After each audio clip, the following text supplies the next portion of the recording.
Gjesi. Mirëmëngjesin e si juve në studio dhe të gjithë shikuesve.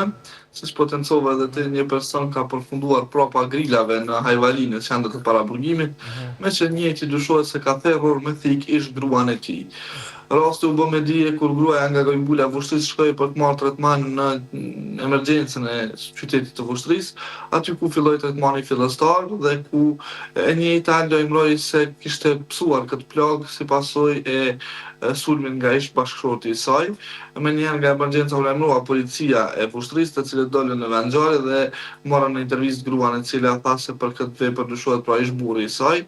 Të njëjtit pastaj shkuan dhe arrestuan edhe personin e dyshuar, i cili u intervistuan në praninë e hetuesve policor, të cilët pastaj me urdhër të prokurorit e cilësuan rastin si lëndim i lehtë trupor. Menjëherë pas cilësimit të rastit shkoi njëjti u ndalua për 48 orë, ku pra dhe vuajti dënimin, por me urdhër të prokurorit kujdestar të gjykatës themelore në Mitrovicë Dega në Vushtri, i njëjti u ndalua për 30 ditë për vuajtjen e paraburgimit në qendrën korrektuese pranë në Hajvali.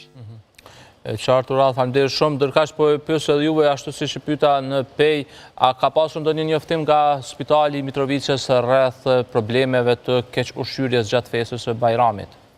Me gjas të gjithë kanë ngrënë bakllov me kujdesenis, me që nuk kemi pas raportime nga Spitali i Mitrovicës, dhe gjithçka duket se ka qenë në rregull. Ty nuk të ka bë dëm, jo?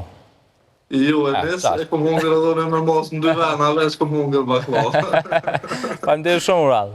Ju faleminderit. Unë bardita, faleminderit shumë. Ndërkohë